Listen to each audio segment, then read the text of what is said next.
Miss আসসালামু আলাইকুম। ওয়ালাইকুম আসসালাম। কেমন আছো? ভালো ম্যাডাম, আপনি কেমন আছেন? হ্যাঁ, আলহামদুলিল্লাহ। ওয়ালাইকুম আসসালাম।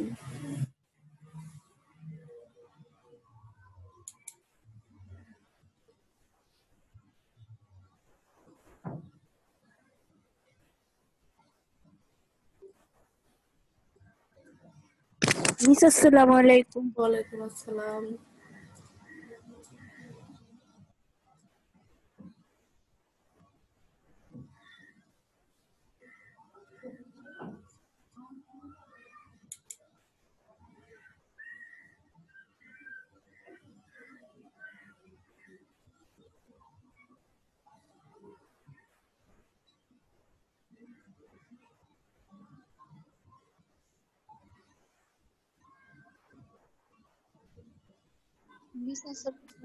ওয়ালাইকুম আসসালাম।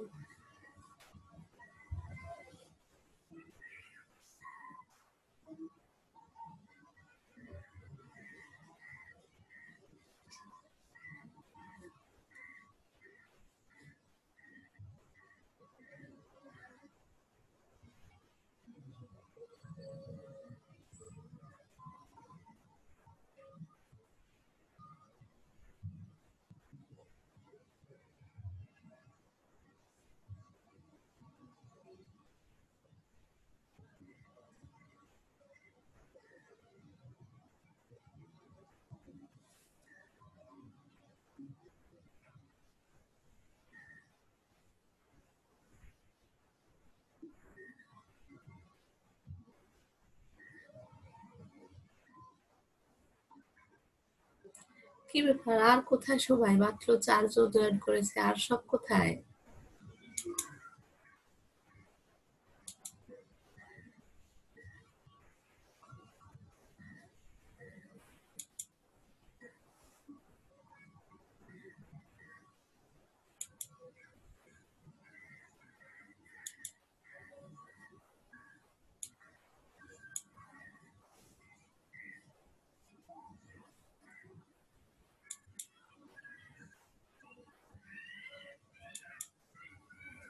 আচ্ছা, সবাই দেখতে পাচ্ছ? জি মিস। আচ্ছা, তোমাদের জি আর মিস। আর বান্ধবীরা কোথায়? তোমরা কিছু জানো? এত কম, মাত্র 4-5 জন জয়েন করেছে। ওরা জানে না সবাই যে আজকে ক্লাস আছে? সবাই তো জানে।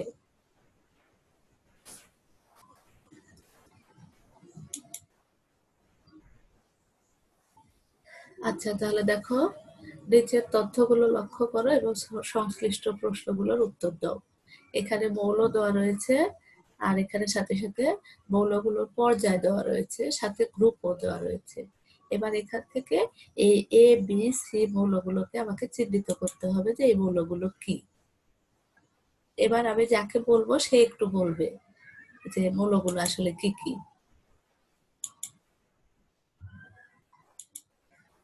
আচ্ছা, ওয়ালাইকুম আসসালাম। মৌ, তুমি বলো তো যে এ মৌলটা কি? Ma'am carbon. কার্বন। তারপরে আর কে আছে? এরপরে কেউ একজন বলো তো বি মৌলটা কি, মৌ বাদে? Miss fluorine. আচ্ছা, তারপর সি মৌল? ম্যাগনেসিয়াম। ম্যাগনেসিয়াম। ওকে, ধন্যবাদ। আচ্ছা, এবার হচ্ছে এই মৌলগুলোর ক্ষেত্রে আমাকে প্রথম যে প্রশ্ন হচ্ছে আইসোটোপ কাকে বলে। ক্ষয় হচ্ছে এসএফ অর্থাৎ হাইড্রোজেন ফ্লোরাইড একটি পোলার যৌগ ব্যাখ্যা করো, এবং এরই সাথে এই প্রশ্নটা হুবহু 2018-র প্রশ্ন, সাথে হচ্ছে 2016টা এরকমই, শুধু ক্ষয়ে এই প্রশ্নটা চেঞ্জ ছিল যে ইথানল একটি পোলার যৌগ। প্রশ্ন একই, শুধুমাত্র এখানে হাইড্রোজেন ফ্লোরাইড আর এখানে হচ্ছে ইথানল। আর এখানে যে সি প্রতীক দেওয়া রয়েছে, যে সি মৌলের সাথে বি মৌলের বন্ধন গঠন প্রক্রিয়া ডায়াগ্রামের সাথে ব্যাখ্যা করো, তার চিত্র এঁকে আমাকে বোঝাতে হবে যে কিভাবে এটা যৌগ গঠন করে।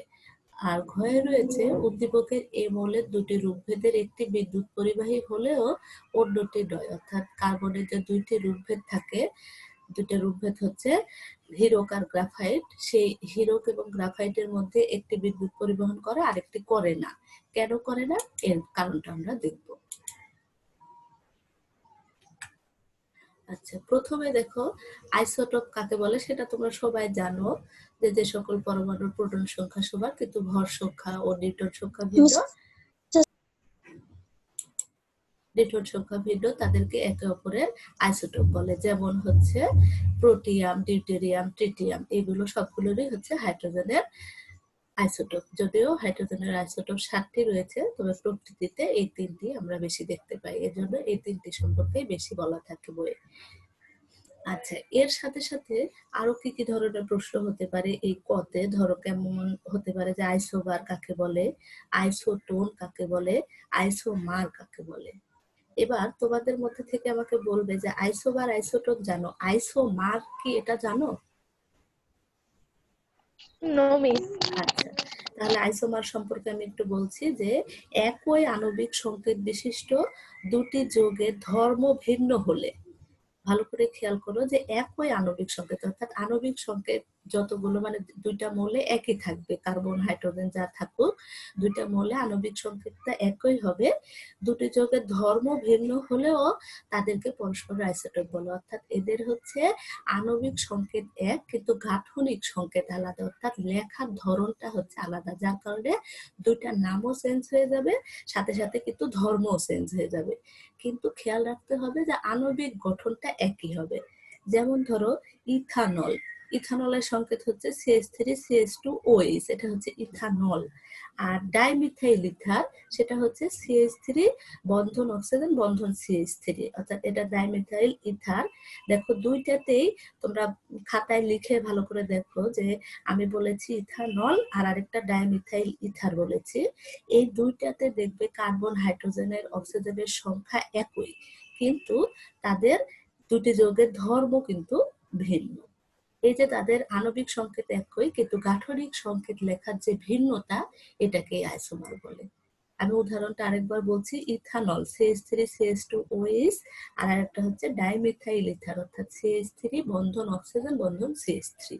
এটা তোমরা খাতায় লিখে রাখো, পরে মিলিয়ে দেখবে যে আমি যেটা বলেছি সেটা ঠিক আছে কিনা, যে যাদের আণবিক সংকেত একই কিন্তু গাঠনিক সংকেত ভিন্ন রয়েছে। আচ্ছা, এরপরে ক্ষয়ে রয়েছে হাইড্রোজেন ফ্লোরাইড একটি পোলার যৌগ। তাহলে শুরুতে আমাদের জানতে হবে পোলার যৌগ আমরা কাকে বলবো। যেসব সমযোজী যৌগের অণুতে ধনাত্মক ও ঋণাত্মক চার্জযুক্ত প্রান্তের সৃষ্টি হয়, এখানে খেয়াল করো সমযোজী যৌগ। সমযোজী যৌগ আমরা কাকে বলি? যেগুলো কি করে ইলেকট্রন শেয়ারের মাধ্যমে যৌগ গঠন করে, সেগুলোকে সমযোজী যৌগ বলে।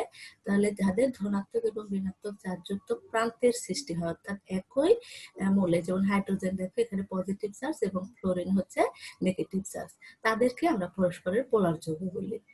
ফ্লোরিনের তড়িৎ ঋণাত্মকতা হাইড্রোজেনের অপেক্ষা বেশি, তাই হাইড্রোজেন ফ্লোরাইডের শেয়ারকৃত ইলেকট্রন যুগল ফ্লোরিন পরমাণুর দিকে বেশি আকৃষ্ট হয়। অর্থাৎ এখানে যে হাইড্রোজেন এবং ফ্লোরাইড দুইটা রয়েছে, এখানে হাইড্রোজেন এবং ফ্লোরিনের দুইজনের মধ্যে ফ্লোরিনের তড়িৎ ঋণাত্মকতা হাইড্রোজেন অপেক্ষা বেশি, যার কারণে কি হবে, ওই ফ্লোরিন পরমাণুর দিকে ইলেকট্রন যুগল বেশি আকৃষ্ট হয়। ফলে ফ্লোরিন পরমাণুতে আংশিক ঋণাত্মক প্রান্ত হয় আর হাইড্রোজেন পরমাণুতে আংশিক ধনাত্মক প্রান্তের সৃষ্টি হয়। এই কারণে হাইড্রোজেন ফ্লোরাইড পোলার যৌগ। এটা হচ্ছে যদি আমার হাইড্রোজেন ফ্লোরাইড পোলার যৌগ বলে সেটার উত্তর। আর একই সাথে আরেকটি প্রশ্ন আমরা দেখতেছি যে ইথানল একটি পোলার যৌগ। তাহলে ইথানলের ক্ষেত্রে ব্যাখ্যাটা সেমই হবে।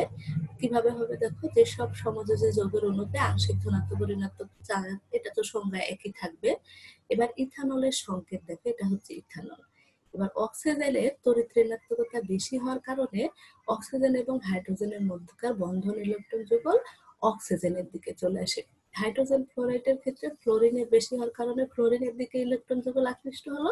এখানে হচ্ছে অক্সিজেন এবং হাইড্রোজেনের মধ্যে অক্সিজেনের বেশি হওয়ার কারণে ইলেকট্রন যুগল অক্সিজেনের দিকে আসে। ফলে অক্সিজেন পরমাণুতে আংশিক ঋণাত্মক চার্জ ও হাইড্রোজেন পরমাণুতে আংশিক ধনাত্মক চার্জ সৃষ্টি হয়। তথা কি হয়, যেহেতু আংশিক ধনাত্মক এবং আংশিক ঋণাত্মক হয়, যেটাকে আমরা পোলারিটি বলে থাকি বা পোলার, ওই যৌগটাকে পোলার যৌগ বলে থাকি। সুতরাং ইথানল হচ্ছে একটি পোলার যৌগ। এখানে যদি কারো কোনো প্রশ্ন থাকে জিজ্ঞেস করো। আচ্ছা, কারো কোনো প্রশ্ন নেই। এরপরে গয়ে ছিল যে আমার যে প্রতীকটা ছিল সেই প্রতীকের, অর্থাৎ গয়ে কি ছিল যে সি মৌলের সাথে বি মৌলের, সি মৌলটা তাহলে আমরা কি দেখে আসলাম, সি মৌলটা হচ্ছে ম্যাগনেসিয়াম, আর বি মৌল কি ছিল, সি মৌল তাহলে তৃতীয় পর্যায়ের গ্রুপ 2 এ, সুতরাং সি মৌলটি ম্যাগনেসিয়াম, আর বি মৌল হচ্ছে দ্বিতীয় পর্যায়ের অর্থাৎ গ্রুপ 17, সেখানে হচ্ছে দ্বিতীয় বি মৌলটির হচ্ছে আমাদের ফ্লোরিন। তাহলে এখান থেকে আমার হচ্ছে ম্যাগনেসিয়াম এবং ফ্লোরিন পরস্পর বিক্রিয়া করে, অর্থাৎ হচ্ছে তাদের মধ্যে আয়নিক বন্ধন রয়েছে, আয়ন গঠন করে পরস্পরের মধ্যে বন্ধনের মাধ্যমে যেটি গঠিত হয় সেটাকে আমরা আয়নিক বন্ধন বা আয়নিক যৌগ বলে থাকি। তাহলে দেখো সি মৌলের পর্যায় সারণীর তৃতীয় পর্যায়ের গ্রুপ 2 অবস্থিত, সুতরাং সি মৌল হলো ম্যাগনেসিয়াম, আর বি মৌলটি পর্যায় সারণীর দ্বিতীয় পর্যায়ের গ্রুপ 17 অবস্থিত, সুতরাং বি মৌলটি হচ্ছে ফ্লোরিন।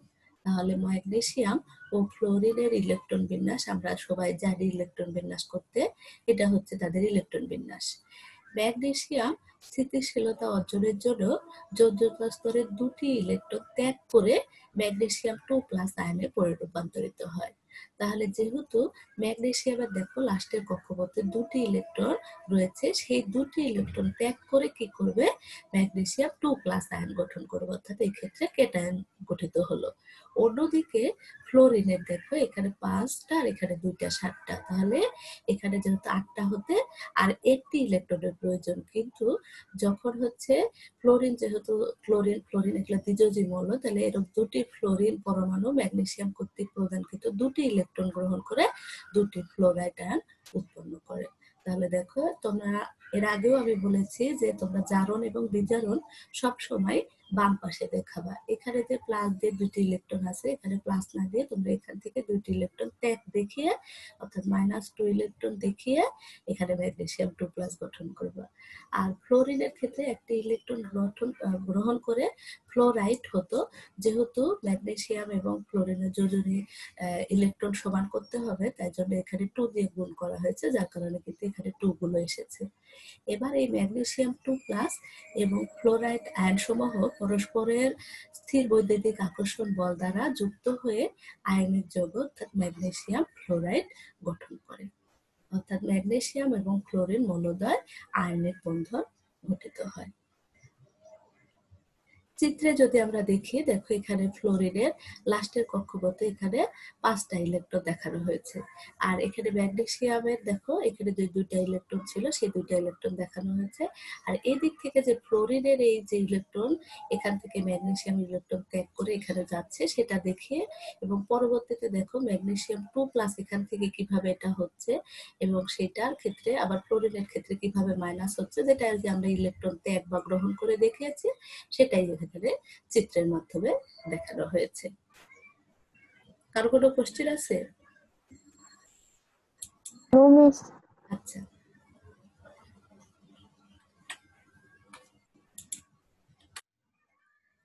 আচ্ছা এবার ঘয়ে ছিল, এটা না তোমাদের নতুন বইয়ের সংস্করণ নেই, এটা আগের বইয়ে ছিল, কিন্তু প্রশ্ন এখনো পরীক্ষায় আসে যে এই যে একটি মৌল যেটা কার্বন, কার্বনের যে 2টি রূপভেদ, একটা হচ্ছে হিরো আর একটি হচ্ছে গ্রাফাইট, এদের এই বিদ্যুৎ পরিবাহিতা, এটা পুরাতন বইয়ে ছিল, নতুন বইয়ে তেমন করে নেই, বাট প্রশ্ন আসে সেই জন্যই আমাদেরকে পড়তে হবে। তাহলে কার্বনের 2টি রূপভেদ, একটা হচ্ছে গ্রাফাইট আর একটা হচ্ছে হিরো, এদের মধ্যে গ্রাফাইট বিদ্যুৎ পরিবাহী কিন্তু হিরো বিদ্যুৎ অপরিবাহী। কিভাবে আমরা বুঝবো যে এটা বিদ্যুৎ পরিবাহী আর কিভাবে বুঝবো অপরিবাহী, সেটা আমরা ব্যাখ্যা করব। যে হিরোকের গঠনে দেখা যায় প্রতিটি কার্বন পরমাণু অপর 4টি কার্বন পরমাণুর সাথে সমযোজী বন্ধনের মাধ্যমে যুক্ত হয়ে বৃহদাকার অণুতে পরিণত হয়, অর্থাৎ প্রত্যেকটা কার্বনের যে 4টা করে হাত থাকে, অর্থাৎ চারদিকে 4টা বন্ধন থাকে, সেটা আবার আরেকটা কার্বনের হাতের সাথে যুক্ত থাকে, অর্থাৎ এভাবে প্রত্যেকটি কার্বনেরই হাতে আরো 4টি কার্বন এভাবে চারদিকে থাকে, যার কারণে কোনো মুক্ত ইলেকট্রন থাকে না। আর আমরা জানি কারেন্ট প্রবাহিত হয় মুক্ত ইলেকট্রনের কারণে, যেহেতু মুক্ত ইলেকট্রন থাকে না তাই হীরক হচ্ছে বিদ্যুৎ পরিবহন করতে পারে না। এটাই কিন্তু মূল ব্যাখ্যা, যেহেতু এদের প্রত্যেকটা কার্বন আরো 4টি কার্বনের সাথে যুক্ত থাকে, অর্থাৎ কোনো মুক্ত ইলেকট্রন থাকে না, তাই হীরক বিদ্যুৎ পরিবহন করে না। এখানে চিত্র দিয়ে দেখো দেখানো বলছে, এখানে যদি প্রথম কার্বনটা এটা ধরা হয়, তাহলে দেখো এইদিকে একটা, এদিকে একটা, একটা এদিকে একটা। আবার এটার ক্ষেত্রেও দেখানো হয়নি, মানে এদিকেও কিন্তু এর এরকম 4টা হাত রয়েছে প্রত্যেকটার। এটা ডায়াগ্রামটা ছোট করে দেখানো হয়েছে, যার কারণে এই পাশের হাতগুলো কিন্তু ফাঁকা দেখা যাচ্ছে, কিন্তু এগুলো কিন্তু অ্যাকচুয়ালি ফাঁকা নেই। এগুলো প্রত্যেকটা হাতে আবার 4টা করে হাত রয়েছে। অন্যদিকে গ্রাফাইটের গঠনে প্রতিটি কার্বন পরমাণু এর নিকটতম প্রতিবেশী অন্য 3টি কার্বন পরমাণুর সাথে যুক্ত থাকে। অন্যদিকে কি হয়, প্রত্যেকটি আবার 3টি কার্বন পরমাণুর সাথে যুক্ত হয়, সেটা হচ্ছে গ্রাফাইটের ক্ষেত্রে। এখানে কার্বন পার্শ্ববর্তী অপর 2টি কার্বনের সাথে সিগমা বন্ধন। তোমরা সিগমা বন্ধন, পাই বন্ধন সম্পর্কে জানো? কেউ একজন বলো, সিগমা বন্ধন পাই বন্ধন বুঝো?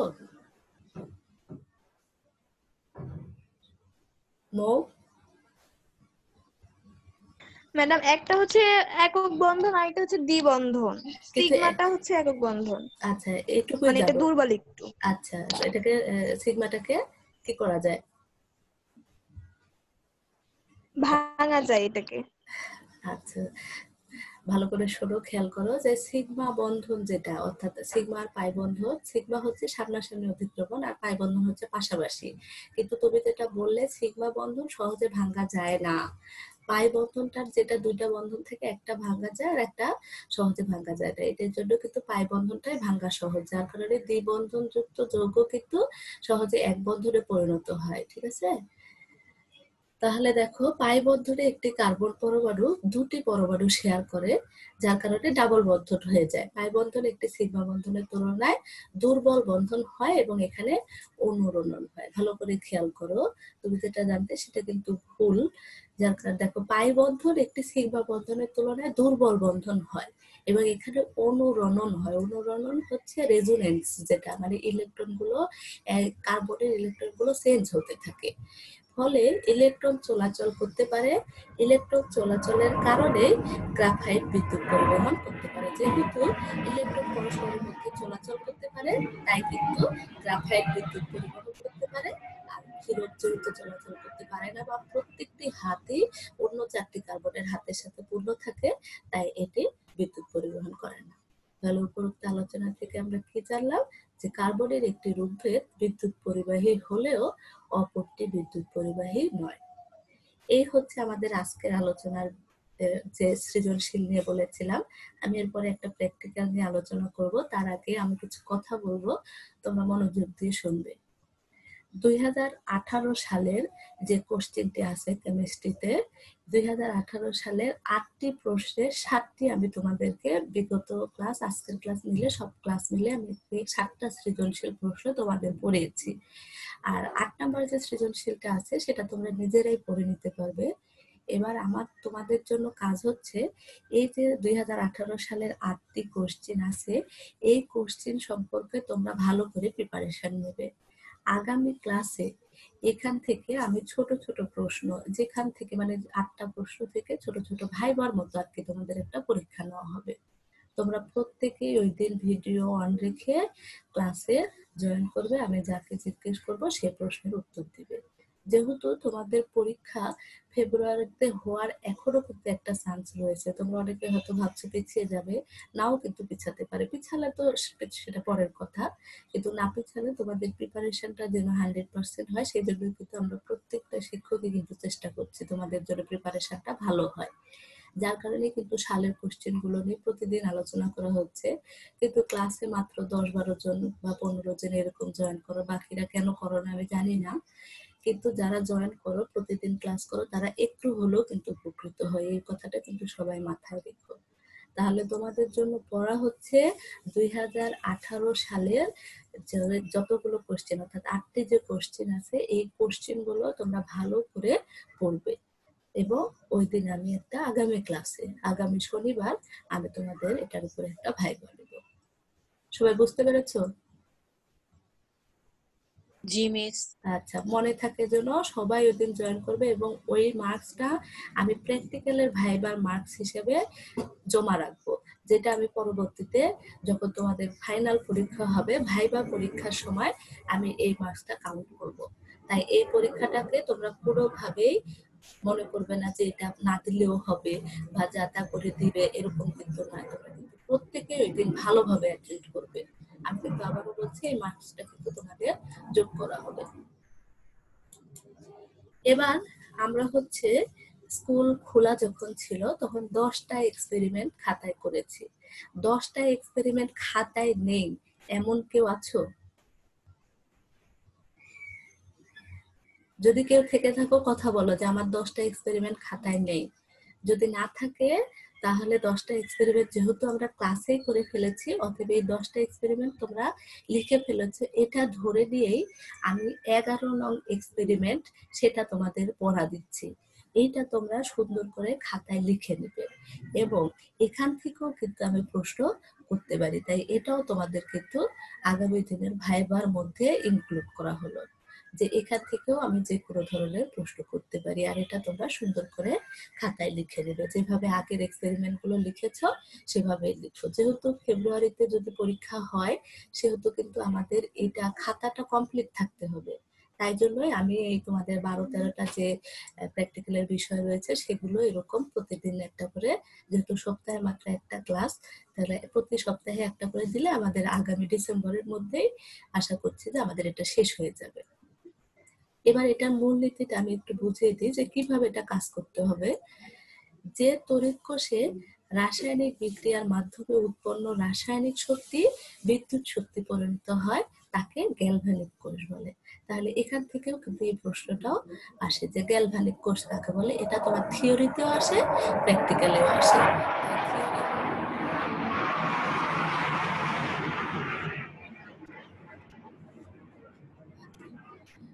আমার বাসা হচ্ছে এয়ারপোর্টের কাছে, হ্যাঁ, যার কারণে মাঝে মাঝে এরকম বিমান যায়, যার কারণে অনেক শব্দ হয়। যে তড়িৎ কোষে তাহলে কি হলো যে গ্যালভানিক কোষ এখান থেকে আমরা জানলাম। একটি জিঙ্ক দণ্ড জিঙ্ক সালফেট দ্রবণে, ভালো করে খেয়াল করো কোন দণ্ড কোথায় প্রবেশ করানো হচ্ছে, এগুলো নিয়ে কিন্তু পরীক্ষায় প্রশ্ন থাকে। এটা হচ্ছে শুধু প্র্যাকটিক্যাল নয়, এটা কিন্তু থিওরিরও বিষয়। তাহলে একটি জিঙ্ক দণ্ড জিঙ্ক সালফেট দ্রবণে আর একটি কপার দণ্ডকে কপার সালফেট দ্রবণে ডুবিয়ে জিঙ্ক দণ্ড এবং কপার দণ্ডকে তামার তার দিয়ে সংযুক্ত করলে বিদ্যুৎ উৎপন্ন হবে। তাহলে বিদ্যুৎ কিভাবে উৎপন্ন হয় আমরা দেখলাম।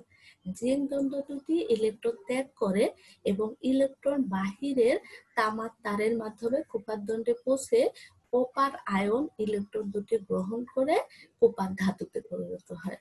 তাহলে যে আগেও বলেছি যে বাম পাশে সবসময় তোমরা ইলেকট্রন ত্যাগ বা গ্রহণ দেখাবে, তাহলে জিঙ্ক কি করবে, দুটি ইলেকট্রন ত্যাগ করে জিঙ্ক 2+ অর্থাৎ জিঙ্ক আয়নে পরিণত হবে। আর আমরা জানি যে যেখানে যার ইলেকট্রন বর্জন হয় সেটা হচ্ছে অ্যানোড বিক্রিয়া। এটাও কিন্তু ভালো করে খেয়াল রাখবে যে কখন অ্যানোডে কি হয়। আমি যদি প্রশ্ন করি অ্যানোডে কি হয়, তোমরা সাথে সাথে বলবে যে অ্যানোডে জারণ হয়। আবার যদি বলি ক্যাথোডে কি হয়, তাহলে তোমরা সাথে সাথে বলবে যে ক্যাথোডে বিজারণ হয়। এবার এই বিক্রিয়াটাকে যোগ করলে দেখো এটা আমার তৈরি হয়। এটা হচ্ছে মূলনীতি এবং এই মূলনীতিটা কিন্তু থিওরি পরীক্ষায়ও আসতে পারে। এবার এই এক্সপেরিমেন্টটি করার জন্য আমাদের প্রয়োজনীয় কিছু উপকরণ লাগবে। কি কি লাগবে দেখো, লাগবে হচ্ছে দুটি বিকার, দস্তার পাত, তামার পাত,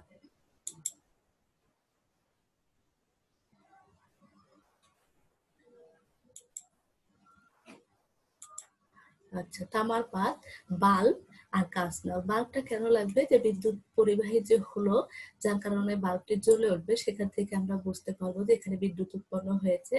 আর বাঁকা কাঁচনল লাগবে। রাসায়নিক দ্রব্য হিসেবে কি লাগবে দেখো, জিঙ্ক সালফেট দ্রবণ, কপার সালফেট দ্রবণ আর লাগবে হচ্ছে পটাশিয়াম ক্লোরাইডের দ্রবণ। এবার কিভাবে আমরা কাজ করব, এটা আপাতত আমরা কাজটা প্র্যাকটিক্যাল খাতায় লিখে রাখবো।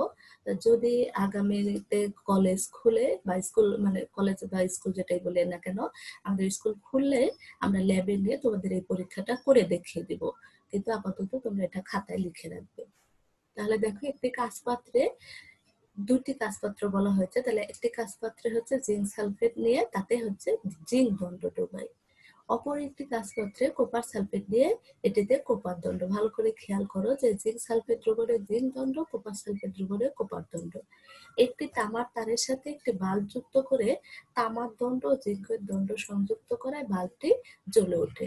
তাহলে কি করলাম, একটা বাল্ব সংযুক্ত করলাম, অর্থাৎ যখনই দেখবো বাল্বটি জ্বলে উঠলো তার মানে আমরা বুঝবো যে এখানে বিদ্যুৎ উৎপন্ন হয়েছে। বিদ্যুৎ নিরবচ্ছিন্ন করতে একটি কাঁচ নলে পটাশিয়াম ক্লোরাইড দ্রবণ নিয়ে নলটির দুই মাথা দুই দ্রবণে ডুবিয়ে দেওয়া হলো, অর্থাৎ লবণ সেতুযুক্ত করি। এই লবণ সেতু কি এটা সবাই জানো? কেউ একজন বলো, জানো কি না লবণ সেতু?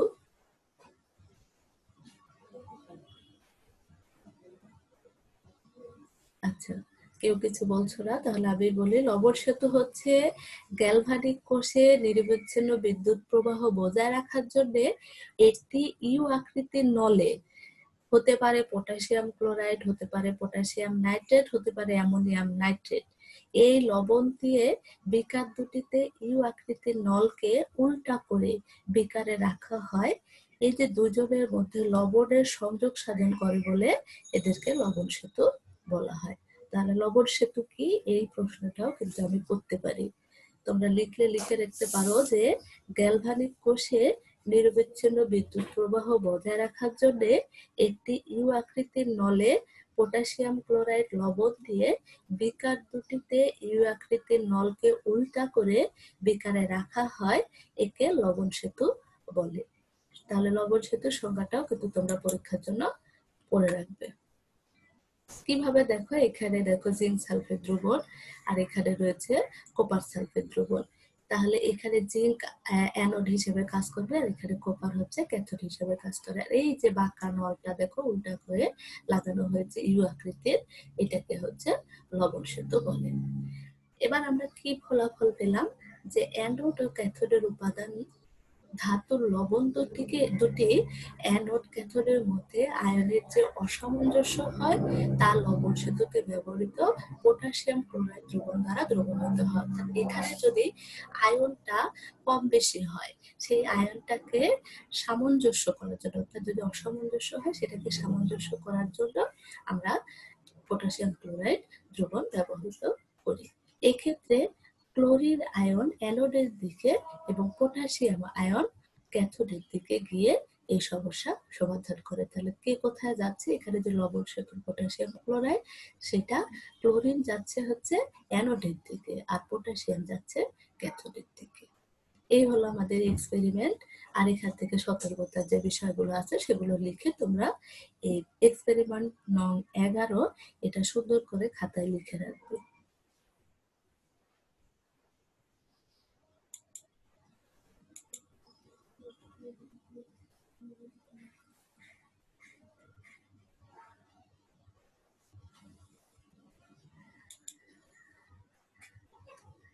আচ্ছা মো, আজকে যারা প্রেজেন্ট আছে তাদেরকে তুমি স্ক্রিনশট দিয়ে আমাকে একটু পাঠিয়ে দিও।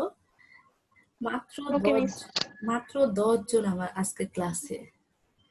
তাহলে কি তোমাদের ক্লাসের প্রয়োজন নেই? যাদের ক্লাসের প্রয়োজন নেই, যার কারণে মাত্র 10 জন, এখন আবার একজন চলে গেছে, 9 জন আছে। এই যে মাত্র 9 জন একটা ক্লাস প্রিপারেশন নিতে, ক্লাসটা প্রিপেয়ার করে তোমাদের সামনে উপস্থাপন করতে প্রত্যেকটা টিচারের কিন্তু অনেক সময় ব্যয় করতে হয়। এত সময় ব্যয় করার পরে তোমাদের ফলাফল এরকম, মাত্র 10 জন ক্লাসে জয়েন করেছো। বাকিরা কেন করেনি এটার কারণ অবশ্যই করা হবে, আমি অফিসে জানাবো যে তোমরা কেন জয়েন করো নাই বাকিরা। টোটাল স্টুডেন্ট কত মো? 56। সায়েন্সে 56। জি মিস। আচ্ছা, এবার তোমাদের মধ্যে থেকে বলো তো, আজকে যেটা পড়ালাম প্লাস হচ্ছে প্র্যাকটিক্যাল যেটা দিলাম, বা আমি যে আগামী দিন ভাইবা নিব, এটার উপরে যদি কারো কোনো প্রশ্ন থাকে বলতে পারো। ম্যাডাম আপনি যে আইসো বার আইসোটোন বললেন, ওগুলোর সংজ্ঞাগুলো আরেকবার বলে দিবেন? অবশ্যই বলে দিব, আমি বলছি তাহলে। আইসোটোপ হচ্ছে যে সকল পরমাণু প্রোটন সংখ্যা সমান ভর সংখ্যা ভিন্ন। এরপরে আইসোবার, ভালো করে নামগুলো দেখে খেয়াল করবে। আইসোবার যেসব পরমাণুর পারমাণবিক ভর সংখ্যা একই কিন্তু পারমাণবিক সংখ্যা বা প্রোটন সংখ্যা ভিন্ন, তাদেরকে পরস্পরের আইসোবার বলে। আমি আবার বলছি, যেসব পরমাণুর পারমাণবিক ভর সংখ্যা একই কিন্তু প্রোটন সংখ্যা ভিন্ন, তাদেরকে পরস্পরের আইসোবার বলে। যেমন লিখবা হচ্ছে কার্বন 6 আর 14, অর্থাৎ 6 হচ্ছে পারমাণবিক সংখ্যা যেটা নিচের দিকে বাম পাশে লিখবা, আর 14 হচ্ছে পারমাণবিক ভর সংখ্যা যেটা উপরের দিকে বাম পাশে লিখবা। তাহলে কার্বন 614 আর নাইট্রোজেন 714, এই দুইটা হচ্ছে পরস্পরের আইসোবার। কার্বন 614 আর নাইট্রোজেন 714, এটা হচ্ছে পরস্পরের আইসোবার, যাদেরকে পারমাণবিক ভর সংখ্যা একই কিন্তু প্রোটন সংখ্যা ভিন্ন। এবার হচ্ছে আইসোটোন, যে সকল পরমাণুর নিউট্রন সংখ্যা সমান কিন্তু পারমাণবিক ভর সংখ্যা ও প্রোটন সংখ্যা ভিন্ন। যে সকল পরমাণুর নিউট্রন সংখ্যা সমান কিন্তু পারমাণবিক ভর সংখ্যা ও প্রোটন সংখ্যা ভিন্ন, সেসব পরমাণুকে পরস্পরের আইসোটোন বলে। যেমন কার্বন 613 ও নাইট্রোজেন 714। তাহলে আইসোটোন হচ্ছে নিউট্রন সংখ্যা সমান। তাহলে দেখো 13 থেকে 6 বাদ দিলে আমার হচ্ছে কত, যেটা হবে 7 থেকে 14, 7 হয়। এখানে 13 থেকে 6 বাদ দিলে 7 হয়, আবার 14 থেকে 7 বাদ দিলেও 7 হয়। তাহলে হচ্ছে কার্বন 613 আর নাইট্রোজেন 714, এরা হচ্ছে পরস্পরের আইসোটোন। এই হচ্ছে আইসোটোপ, আইসোবার, আইসোটোন আর আইসোমার। তখন বলেছিলাম যে একই আণবিক সংকেত বিশিষ্ট দুটি যৌগের ধর্ম ভিন্ন হলেও তাদেরকে পরস্পরের আইসোমার বলে।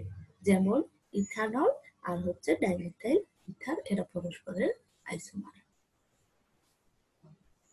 মো আর বলতে হবে? ম্যাম এইটাতে হচ্ছে ইউরিয়া আর অ্যামোনিয়াম সায়ানেট, এইটার এক্সাম্পলটা দেওয়া যায় না? অ্যামোনিয়াম সায়ানেট, জি মিস। হ্যাঁ NH4, হ্যাঁ দেওয়া যায়, দেওয়া যায়। মানে যেটা হচ্ছে গাঠনিক সংকেত আলাদা হবে কিন্তু আণবিক সংকেত এক থাকবে, এরকম যে কোনোটাই তুমি দিতে পারো। আচ্ছা, তাহলে হচ্ছে isotope, isobar, isotone, isomer. Clear সবার? জি মিস। আচ্ছা, ঠিক আছে। তাহলে আর পরীক্ষা আগামী দিন সবাইকে একটু বলে দিবা, আমি গ্রুপে মেসেজ করে দিব, তারপরে তোমরা তোমাদের বান্ধবীদেরকে সবাইকে, তোমাদের যদি পার্সোনাল কোনো গ্রুপ থাকে সেখানেও বলে দিবা যে 2018 সালে যে 8টি প্রশ্ন রয়েছে সেই প্রশ্ন প্লাস হচ্ছে আজকে যে প্র্যাকটিক্যালের জন্য এক্সপেরিমেন্ট নং 11, এই দুই সবগুলো মিলিয়ে আগামী ক্লাসে তোমাদের একটি ভাইবা নেওয়া হবে। আগামী ক্লাসে আমি আরেকটু কিছু পড়িয়ে তারপরে ভাইবাটা শুরু করব। যেহেতু সপ্তাহে একটা ক্লাস, তাই শুধু ভাইবা নিয়ে ক্লাসে সময় নষ্ট করব না, ভাইবাও নিব, সাথে তোমাদেরকে আরেকটা নতুন কিছু নিয়ে আলোচনা করব। আচ্ছা, তোমাদের যদি ব্যক্তিগতভাবে মানে প্রত্যেকেরই বলো সমস্যার ধরো সমাধান করলাম, ইন্ডিভিজুয়ালি যদি একজন একজন করে বলো যে এই অধ্যায়টার এই টপিকসটা একবার পড়ালে ভালো হয়, তাহলে আমরা নেক্সট ক্লাসে ওই অধ্যায়ের ওই টপিকসটা নিয়ে আলোচনা করব।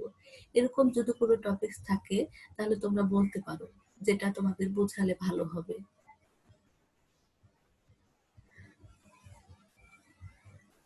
আমি তোমাদেরকে এটা বলে রাখলাম যে তোমরা তোমাদের বইয়ে যে অধ্যায়গুলো আছে সেই অধ্যায় থেকে যে টপিকসটা তোমরা ভালো বুঝতে পারো না বা এটা আরেকবার বোঝালে তোমাদের জন্য সুবিধা হবে, এরকম অধ্যায় থেকে তোমরা ধরো প্রতি শনিবার আমার যেহেতু ক্লাস থাকে, তোমরা যে কোনো দিন শনিবারের আগে, ক্লাসের আগে যে কোনো সময়, মানে 1 দিন 2 দিন আগে বলবে অবশ্যই, কারণ ক্লাসটাকে সাজাতে হয়, তো যার কারণে তোমরা হচ্ছে 2 দিন আগে যদি আমাকে বলো যে ম্যাডাম ওই অধ্যায়ের, গ্রুপেই লিখলে যে আমার নামে ইয়ে করে যে ম্যাডাম ওই অধ্যায়ের ওই টপিকসটা যদি আমাদের আরেকবার ভালো করে বুঝিয়ে দিতেন তাহলে আমাদের সুবিধা হতো।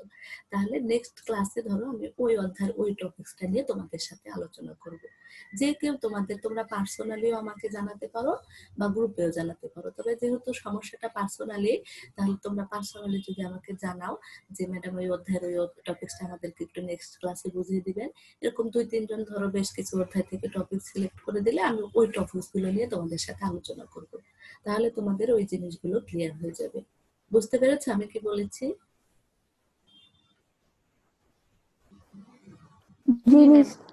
আচ্ছা, এবার মৌ মৌ তুমি একটু কথা বলো তো যে তোমার হচ্ছে প্রথম থেকে শেষ পর্যন্ত কেমিস্ট্রিতে পুরো অধ্যায়টা তোমার বেশি সমস্যা বলে মনে হয়? ম্যাম শেষের দিকে চ্যাপ্টার গুলা একটু প্রবলেম হয়, শেষের 11-12। 11-12। আচ্ছা, তারপরে শিথিলা বলো তো তোমার? মিস 10 নাম্বার অধ্যায়টা। 10টা। আচ্ছা, এরপরে বুশরা বলো। মিস আমারও 10 নাম্বারটা। আচ্ছা, 10, 11, 12, তাহলে 10 নাম্বারটা। আচ্ছা, তারপরে যারা আছো তাদের সমস্যাগুলো আজকে শুনে আগামী ক্লাসে আমি এগুলো নিয়ে একটু বেশি আলোচনা করব। তারপরে আচ্ছা, রোল 15। জি মিস। তোমার নামের উচ্চারণটা কি বলো তো? আতকিয়া? জি মিস। আচ্ছা, তোমার কোন অধ্যায়ে সমস্যা আছে বলো তো? মিস আমার 11 অধ্যায়। 11 অধ্যায়। আচ্ছা, ধন্যবাদ। রুনা, রুনা বলো। মিস আমার 12 নম্বর অধ্যায়টা। 12 নম্বর অধ্যায়। আচ্ছা, এরপরে হচ্ছে আনিকা বলো। আনিকা। আচ্ছা, নুরানি। রোল 9, নুরানি তুমি বলো। অধ্যায় কত? 11। আচ্ছা, তারপর কাকলি বলো। কাকুলি। আচ্ছা, এরা দুইজন কিছু বললো না, তার মানে বোঝা যাচ্ছে মিস 10। 10। 10। আচ্ছা, তার মানে বোঝা যাচ্ছে 10, 11, 12 এই অধ্যায়গুলো নিয়ে সবার সমস্যা। তবে এখানে একটা জিনিস তোমরা অবশ্যই ভালো করে খেয়াল করবে যে 10টাতে বেশ কিছু জিনিস হচ্ছে পড়েও কিন্তু অনেক কিছু বোঝার উপায় আছে, তোমাদের বারবার পড়তে হবে তাহলে বুঝতে পারবে। তবে 11, 12তে বেশ কিছু জিনিস আছে যেগুলো তোমাদেরকে সরাসরি বোঝাতে পারলে ভালো বুঝবে। তাহলে আগামী দিন আমি চেষ্টা করব এই 10, 11, 12 এগুলো যেগুলো কঠিন টপিকস আছে সেই টপিকস গুলো নিয়ে তোমাদের সাথে আলোচনা করব, ঠিক আছে? আর তাহলে তোমরা কিন্তু ভালো করে আবারও শুনে নাও, আগামী দিন তাহলে ভাইবা হবে তোমাদের এই 2018 সালের প্লাস হচ্ছে এক্সপেরিমেন্ট নং 11 প্র্যাকটিক্যালের এই দুইটা বিষয়ের উপরে তোমাদের ভাইবা হবে, এবং সেই ভাইবার নম্বরটা কিন্তু অবশ্যই যোগ করা হবে। তাহলে ধন্যবাদ সবাইকে আজকের ক্লাসে। ম্যাম ওই যে মিস আসসালামু প্র্যাকটিক্যাল যে আলাইকুম। লিখবো এইটার হ্যাঁ। ডেটটা কি আজকে দিব? না, ডেট দিবে না তোমরা, ডেটটা ফাঁকা রাখবে। আমি ডেটটা পরের ক্লাসে যখন আবার আরেকটা আচ্ছা, এক্সপেরিমেন্ট দিব তখন আমি ডেটটা তোমাদেরকে বলে দেবো, ঠিক আছে? ডেটটা ফাঁকা ওকে রাখবে। মিস। ওকে, ধন্যবাদ সবাইকে। হ্যাঁ, মিস আসসালামু আলাইকুম। ওয়ালাইকুম আসসালামু আসসালাম। আলাইকুম। মিস আসসালামু আলাইকুম। ওয়ালাইকুম আসসালাম। মিস